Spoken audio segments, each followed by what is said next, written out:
Meus irmãos, no Brasil, temos vivido um crescimento assustador dos evangélicos, mais talvez do que em outros países. Uma pesquisa levantada aí por uma agência de pesquisa há 2 ou 3 anos passados, apurou de que a população brasileira evangélica já bate a casa dos 31%. É um número significativo. Claro que nós estamos fazendo aí um apanhado geral, mas já se chegou a essa conclusão. 31% dos habitantes aqui no Brasil são evangélicos. Além disso, uma pesquisa também afirma que nós aqui no Brasil somos a segunda maior igreja de membros do mundo. Primeiro está nos Estados Unidos, juntando tudo num pacote.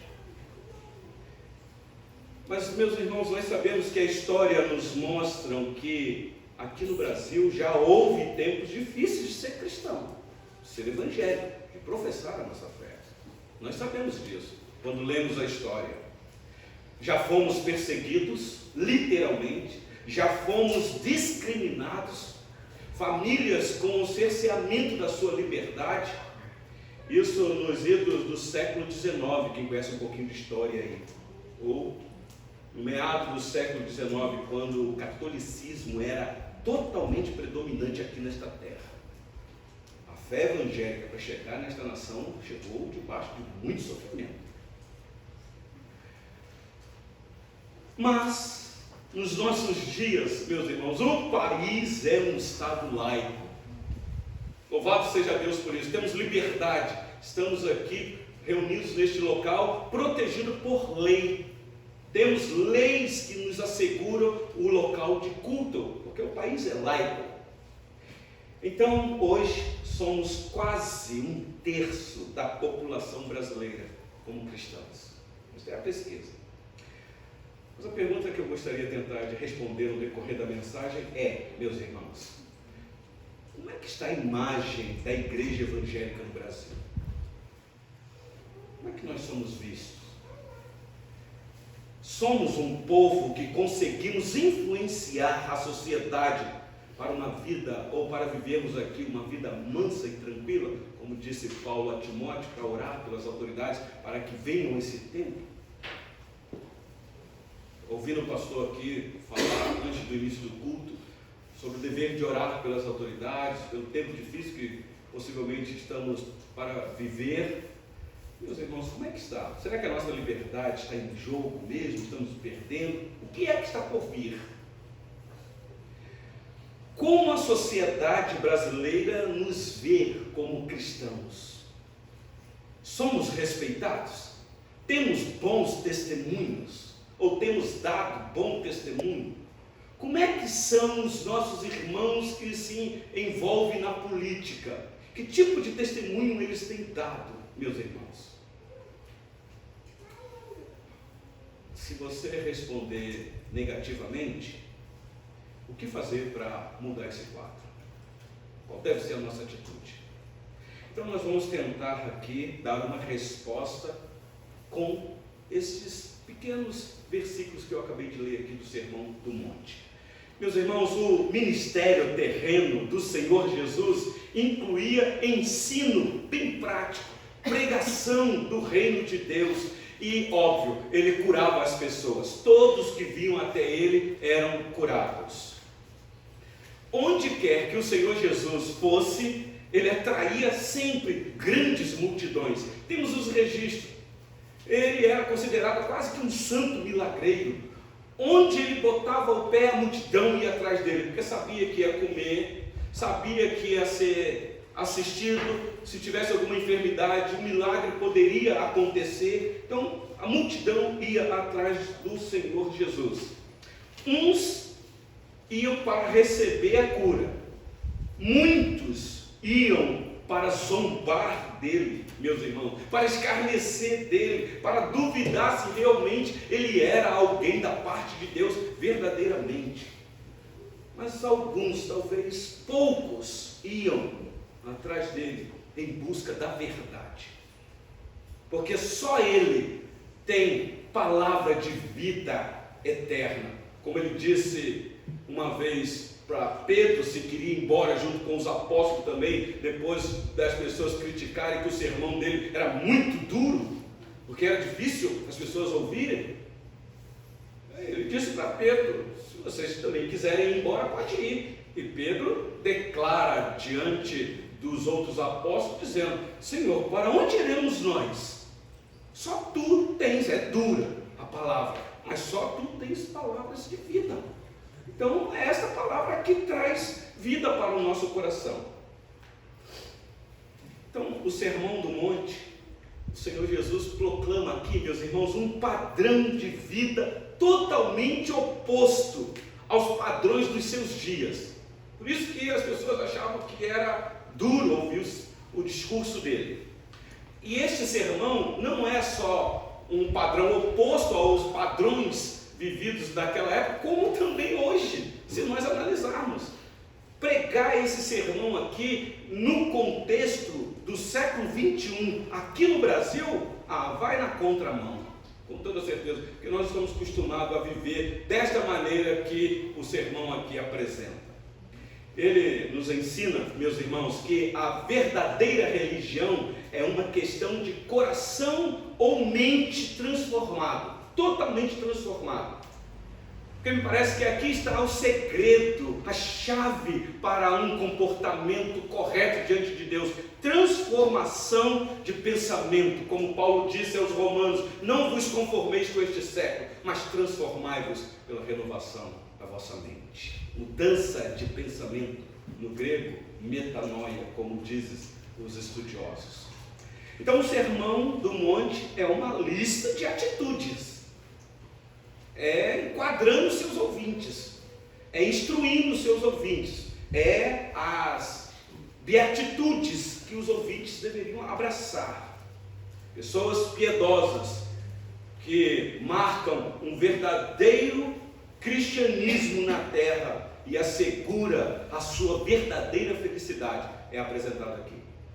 Não está em coisas, ainda que coisas muitas vezes traz para nós satisfação, mas não satisfação plena, porque coisas nós perdemos. Existe uma felicidade que ninguém rouba de nós, ladrão nenhum, político nenhum, ninguém na face da terra. Esta felicidade dura para sempre. Então o Senhor Jesus nos ensina que esta felicidade é muito mais do que uma circunstância favorável de emoções agradáveis. Quando você compra a tua casa própria, você fala: ufa, consegui comprar minha casa própria, vou dar até um culto de ação de graça. Nada contra isso. Comprei o meu carro dos sonhos, consegui casar, estou grávida, vou ter o meu filho primeiro, constituir a minha família. Meus irmãos, tudo isso são emoções que trazem satisfação, mas a verdadeira satisfação que o Senhor Jesus ensina aqui é ultra circunstancial nas emoções agradáveis que temos nesse mundo. Então presta bastante atenção aqui. Pode ser que o Senhor Deus te trouxe aqui nesta noite para você experimentar de fato uma verdadeira felicidade plena, porque nós estamos vivendo, meus irmãos, no século da depressão profunda. Depois da pandemia, quantas pessoas ainda estão sofrendo deste mal, angustiadas, ansiosas? E onde, meus irmãos, buscar satisfação? Onde tem um preenchimento no coração para deitarmos e dormirmos em paz? Porque só o Senhor pode nos fazer repousar em segurança, meus irmãos. Então, o que nós temos aqui são descrições numa forma exclamatória das qualidades que devem ser encontradas na vida do verdadeiro cristão, que se submete ao domínio da soberania de Deus. É o que nós vamos ver aqui, meus irmãos. Quem sabe Deus vai nos usar a partir desta igreja aqui para trazer uma mudança radical da fé cristã no Brasil. Alguém já disse que Deus ainda está para ver no nosso século um homem ou uma mulher para fazer essa diferença. Quem sabe está aqui nesta noite, quem sabe? Então vamos para o texto, por gentileza, meus irmãos. Versículo de número 1 e 2, está bem claro aí, que depois que o Senhor Jesus, vendo aquelas multidões, ele sobe ao monte, e como se assentasse, a multidão se aproxima junto com os discípulos, e ele então passa a ensinar dizendo, versículo 3, olha aí na sua Bíblia: bem-aventurados os humildes de espírito, porque deles é o reino dos céus. Bem-aventurados os humildes de espírito, porque deles é o reino dos céus, meus irmãos, porque são esses que sentem profundamente no seu coração a extrema pobreza espiritual. Ele não se vangloria, ele não se aproxima de Deus porque ele supõe que ele tem uma fé, e essa fé dá a ele total liberdade para ele se portar de qualquer maneira. Muito pelo contrário, ele se humilha, ele reconhece quem ele é diante de Deus. Síndrome do profeta Isaías: ai de mim, que sou pecador, eu vou morrer aqui na presença desse Deus, porque eu sou um homem pobre de espírito, porque eu tenho a boca suja. E a gente assusta com aquele texto, porque é um profeta falando. Se fosse hoje, ouvindo Isaías dizer isso, alguém fala: que isso, profeta? Que boca suja, que nada, tu és o homem de Deus, tu proclama as grandezas de Deus, tua boca não é suja não. Mas ele reconhece quem ele é. Eu sou sim miserável, e eu tenho que me humilhar com a boca no pó, que ai de mim, eu me conheço. Tem um livro de um irmão americano, o nome dele é Brian. Ele tem um livro que o título do livro é O Impostor que Há em Mim. Esse livro me encantou pelo título. Aí eu fui ler, não era tanto pelo título, mas tem algumas verdades lá que aguça a gente pelo título: O Impostor que Há em Mim. E uma parte deste livro ele diz assim: o impostor deve ser convidado a sair do seu esconderijo e apresentado a Jesus, ou os seus sentimentos de desesperança, confusão, vergonha e fracasso se aproximarão furtivamente de nós, desde o amanhecer até o anoitecer. Então é você levantar de manhã e pegar esse impostor que há dentro de você e crucificar ele, e dizer: não vive mais, impostor, eu fui crucificado, agora já não vivo mais. E aí você mortifica, porque se você não fizer isso, o impostor que há dentro de você vai te vencer durante o dia. É por isso que você, quando leva uma fechada no trânsito, e aí alguém está lerdo na sua frente, você precisa dar uma acelerada porque talvez está atrasado, aí o impostor logo aparece. Isso acontece com vocês ou é só comigo?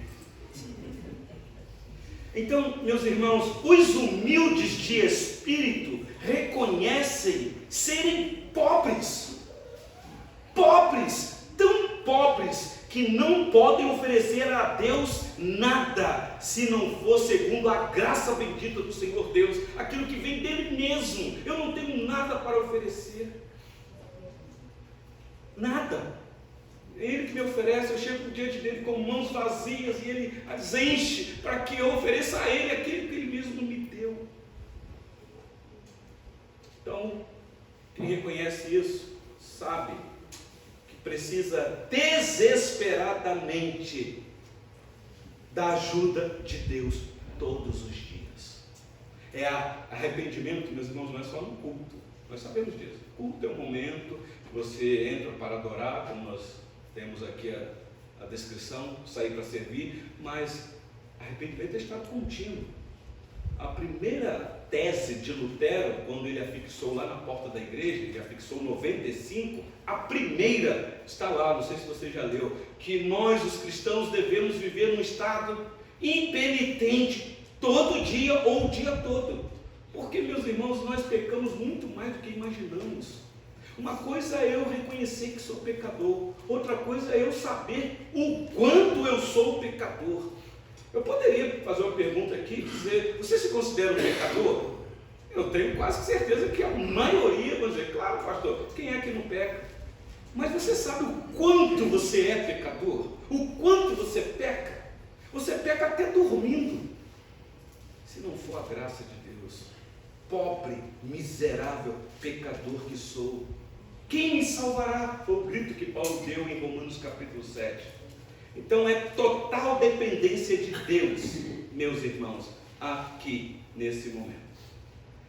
Vocês perceberam que o servo do Senhor disse que o reino dos céus são desses? Veja aí de novo comigo. Bem-aventurados os humildes de espírito, porque deles é o reino dos céus. O rei Davi, pomposo rei Davi, o homem segundo o coração de Deus, que Deus não escondeu os pecados de Davi, Deus amou Davi apesar de Davi. Quando escreveu o Salmo 40, versículo 17, ele disse assim: eu sou pobre e necessitado. Eu li aquilo a primeira vez, falei, Davi, pobre? Tu é rei, tu está no palácio, tu veste roupas de fina estirpe, coroa na cabeça, tu tens poder, tu pode comer o que quiser, tu tem um exército ao teu lado. Que pobreza é essa, Davi? Perceberam, meus irmãos? E ele continua dizendo: porém o Senhor cuida de mim, porque Ele é o meu amparo e o meu libertador. Mas ele se considerava um pobre e necessitado, ainda que com riquezas à sua disposição. Porque às vezes a pessoa é tão pobre que ela só tem dinheiro no bolso, mais nada. Então, bem-aventurados os humildes de espírito, porque deles é o reino dos céus. Eu não sei se você está compreendendo a mensagem. Eu não sou contra a riqueza, e nem a Bíblia é, e nem o Senhor Jesus é. Nós precisamos dos ricos, meus irmãos. Eu sempre digo que lá na central eu oro ao Senhor Deus para mandar pelo menos uns 8 a 9 ricos para a igreja, porque nós precisamos do dinheiro dos ricos, porque a igreja precisa dos recursos, não tem problema nenhum. O problema é o rico avarento, miserável, munheca de samambaia. Você conhece rico assim? Dificilmente esse vai para o céu, o Senhor Jesus disse. Mas existe rico generoso. Você quer um exemplo de um rico generoso? O Senhor Jesus uma vez entrou na casa de um político, considerado pecador. Pensa um político que você considera pecador hoje, miserável, você acha que ele rouba. O Senhor Jesus entrou na casa dele lá e começou a falar do reino de Deus. De repente este político levantou e falou assim: entendi, Senhor Jesus, entendi. Eu resolvo, é uma decisão minha, pessoal, a dar tudo o que eu tenho. Não, digo, a metade de tudo que eu tenho para os pobres. Meus irmãos, vocês que estão aqui, talvez pode haver alguém aqui que tem muita coisa. Mas se você tiver pouca coisa e der a metade, você tem pouca coisa. Mas quem tem muito e dá a metade, é muita coisa. Claro que eu estou citando Zaqueu aqui. E vocês devem lembrar que, e ele disse, e eu sou um político, por assim dizer, cobrador de impostos, sei que há uma celeuma sobre a minha vida, porque eu posso ter defraudado alguém, e eu vou fazer aqui uma vasculha. Eu vou ver, se eu defraudei alguém, eu vou restituir 4 vezes. Meus irmãos, se Deus abençoasse os nossos políticos nesta terra, que fossem convertidos mesmo a esse ponto de dizer: olha, eu sou tão rico, eu tenho tanta coisa que eu não preciso, eu vou dar metade do que eu tenho aos pobres, e eu vou fazer uma análise, eu vou acionar o Supremo Tribunal Federal para ver se eu defraudei alguém nos autos do processo, e se tiver lá, eu vou restituir 4 vezes. Você deve estar falando: pastor, está no devaneio ali, está no delírio. Mas o Senhor Jesus fez isso com o político. 4 vezes. É como se ele dissesse assim: se eu devo 100 para um, e se foi fraude, eu vou devolver 400. Já pensou nisso? Mas o que acontece hoje? Os políticos entram na justiça para poder processar e ganhar mais. Coração avarento, egoísta. O Senhor Deus tenha compaixão, meus irmãos. Então, eu sou pobre e necessitado, porém, o Senhor cuida de mim. E aí o versículo 4, olha aí. Mateus 5, versículo 4. Bem-aventurados os que choram, porque serão consolados. Meus irmãos, pela graça de Deus, sabemos que não há nada de bom em nós. Nada, absolutamente nada. Não, você pode estar dizendo, não, pastor, você não me conhece. Como é que você está falando que não há nada de bom? Pergunta à minha esposa, eu sou um bom marido, sou um bom pai, sou um bom vizinho, vai lá na minha rua onde eu moro, conversa com meus vizinhos, você pensa que eu sou bom. Eu sou honesto no meu trabalho, vai lá, eu chego até cedo no meu trabalho e saio tarde. Eu pago as minhas contas em dias. Que coisa é essa que não há nada de bom em mim, pastor? Bom, meus irmãos, quem diz isso é o apóstolo Paulo, quando ele escreveu aos Romanos capítulo 3, versículos 10, 11 e 12. Ele disse assim, não há um justo, nenhum sequer, não há quem entenda, não há quem busque a Deus, todos se extraviaram, a uma se fizeram inúteis, não há quem faça o bem, não há um justo sequer, ou nenhum sequer. Puxa vida, quando eu li aquilo ali, foi Paulo, não sobrou nada, ninguém, não. Nem ele, nem Paulo. Aliás, uma vez ele escrevendo para Timóteo, ele disse, Timóteo, fiel a esta palavra, e diga de toda aceitação, que Cristo Jesus veio ao mundo para salvar pecadores, dos quais eu sou o principal.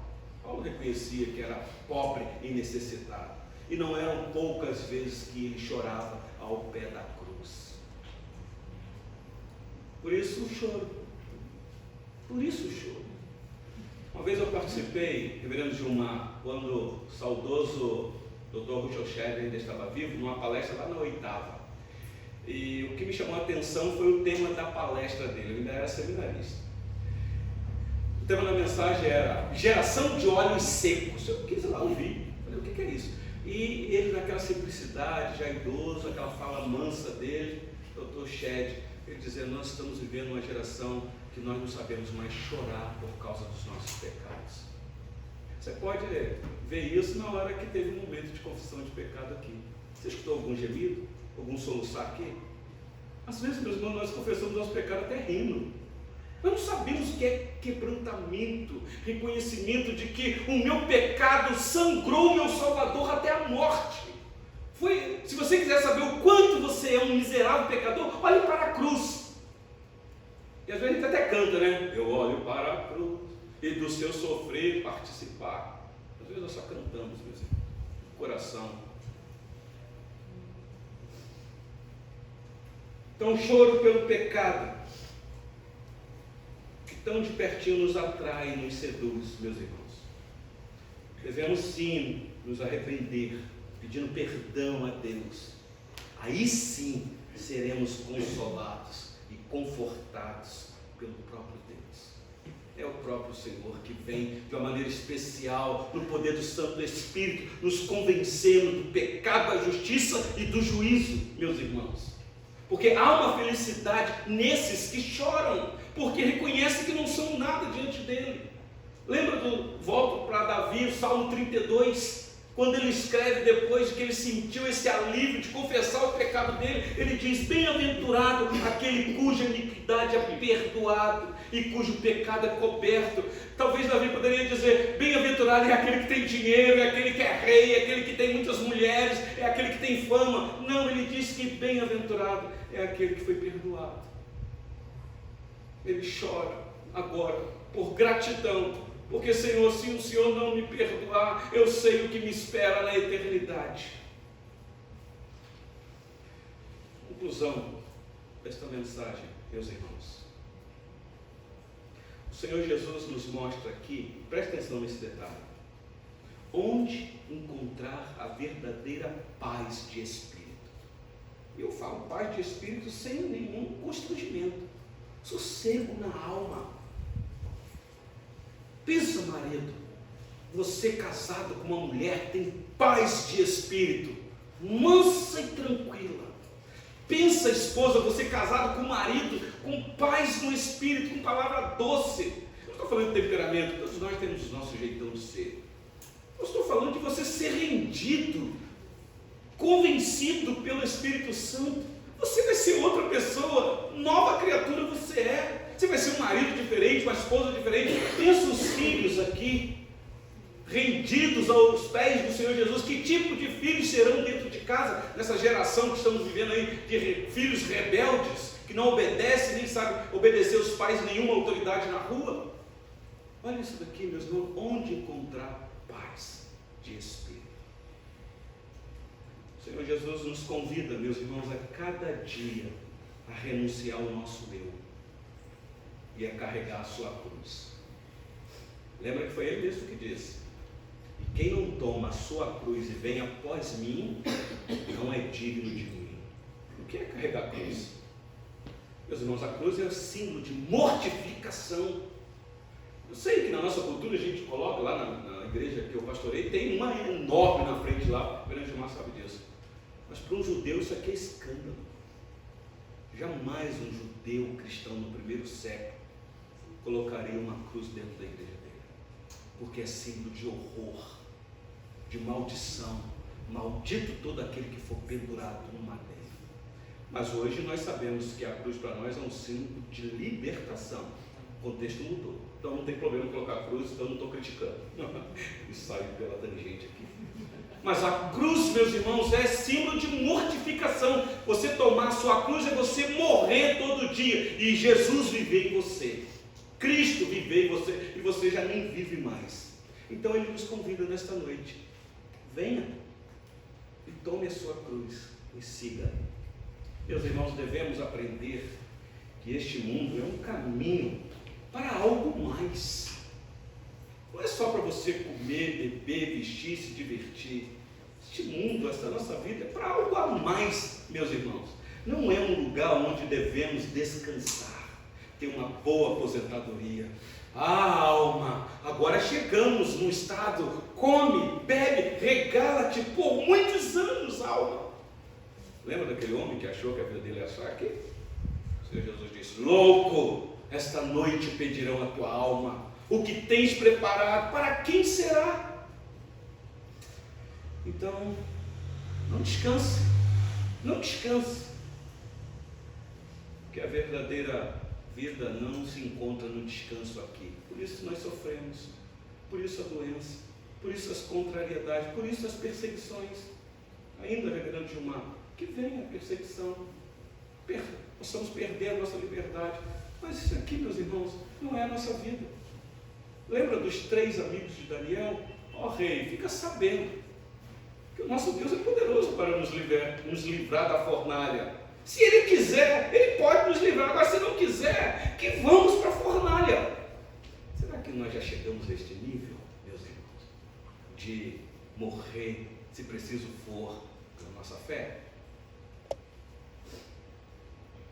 Quem acha a vida, perdê-la, disse o Senhor Jesus. Devemos insistir e erguer nossos olhos para a nossa herança celestial, meus irmãos, porque o Senhor Jesus disse: quem todavia perde a vida por minha causa, achá-la. Mateus capítulo 10, versículo 39. Depois vocês conferem. Quando eu li esse texto aqui, eu falei: pera lá, Senhor Jesus, quem acha a vida perdeu e quem perde achou? Que trocadilho é esse? O que ele está dizendo é o seguinte: se você pensa que a tua segurança é a vida que você tem nesse mundo e você alcançou o pódio, o auge, achando que você tem segurança pelas coisas que você tem aqui nesse mundo, eu quero dizer para você: você não encontrou vida nenhuma, você perdeu. Porque você pode perder da noite para o dia. Você pode ser roubado, pode vir um confisco, você pode ficar doente, você pode morrer. Perdeu. Mas se nesta vida você considerar isso tudo secundário, então você achou a vida. Você pode ter tudo que o ímpio tem, e que o ímpio fica segurando as coisas que ele tem, achando que essa é a vida dele. Você pode ter as mesmas coisas, mas você não põe o teu coração nisso. Então você achou a vida. É isso que o Senhor Jesus está dizendo aqui. Meus irmãos, qual é a aplicação disso tudo para os nossos corações aqui? Eu nem esperava vir um pastor aqui para te desafiar. Mas eu sei que o reverendo Gilmar tem o mesmo tom e vai na mesma linha. A aplicação que eu queria tirar para nós aqui, porque eu não vim aqui pregar para vocês, eu vim aqui pregar para mim também, eu sou o primeiro a aprender junto com vocês. A aplicação talvez seja essa, meus irmãos: aprenda como meditar nas promessas da eterna salvação contidas na palavra de Deus. Ame a palavra de Deus. Você quer ser cheio do Espírito? Você quer que o Espírito Santo te transborde, seja cheio do conhecimento da palavra de Deus. O quanto você ama a lei do Senhor? E o quanto você medita na lei do Senhor, como diz o Salmo 1. Porque o salmista diz lá que bem-aventurados são aqueles que meditam na lei do Senhor dia e noite. Vocês sabem o que é meditar? Meditar não é ler. Eu preciso ler, mas depois que eu li, eu vou lá e agora vou meditar o que eu li. O Senhor é o meu refúgio e minha fortaleza, socorro bem presente na hora da angústia. E agora eu vou sentar com calma, eu vou começar a refletir, meditar. E aí eu vou falar para minha alma: alma, nós temos um Deus todo-poderoso que cuida de nós, Ele é o nosso refúgio, a nossa fortaleza. As angústias virão, mas Ele é o nosso socorro. Então, alma, por que te perturbas dentro de mim? Espere em Deus. Você conversa com você mesmo. Isso não é esquizofrenia não, nem loucura. Isso é meditação. Então, quem sabe nessa noite o Senhor Deus te trouxe aqui para você aprender um pouquinho mais a meditar nas promessas da eterna salvação contida nas palavras dele.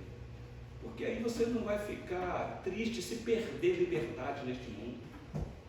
Você não vai ficar preocupado com o que pode acontecer com a tua família, se vier uma crise financeira e se você como cristão for cercear da sua liberdade. Se alguém te exigir a marca do besta ou da besta para você ter os seus negócios, você vai abrir mão disso tudo e falar assim: eu vou pagar o preço, porque eu sei em quem eu tenho crido. Importa obedecer a Deus do que a homem. Lembra quando o Senhor Jesus escreveu a carta para Tiatira? Apocalipse capítulo 2, versículo 18 em diante.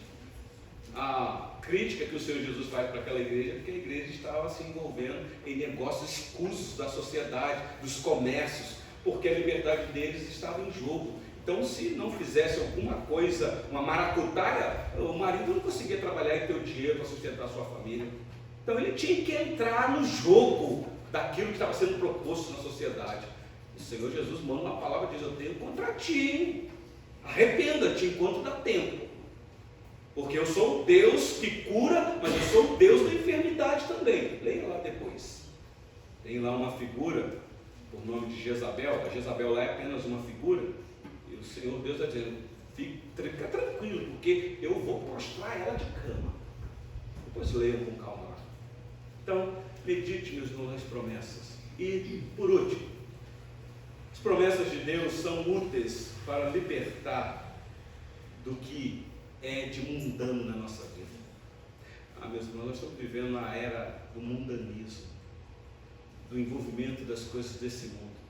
Nós precisamos nos envolver, não me entendam mal. O Senhor Jesus uma vez orou por nós, quando Ele fez aquela oração sacerdotal: Pai, eu não peço que os tires do mundo, mas que os livre do mal, do maligno, do sistema maligno que o mundo impõe sobre os filhos do Senhor. Até hoje, meus irmãos, esse sistema está aí. Então, se você crer em Deus, nas promessas que Ele fez pelas suas palavras, elas serão úteis para você, para te libertar deste mundanismo que estamos vivendo. Porque a verdadeira felicidade está aí. Então está aí, meus irmãos, a felicidade ou a bênção que vem da parte de Deus. Não sei se é essa que você busca. Eu sei que nós viemos aqui para adorar, e é isso mesmo. Culto é encontro com o Deus Criador dos céus e da terra. Mas eu não tenho dúvida nenhuma que nesse encontro nós temos um Deus que tem prazer em nos abençoar. Que tipo de bênção você espera da parte de Deus? Que Ele, em particular, conhecendo o teu coração, sondando a tua mente e o teu coração, te abençoe desde agora e para sempre. A palavra está aqui, querido.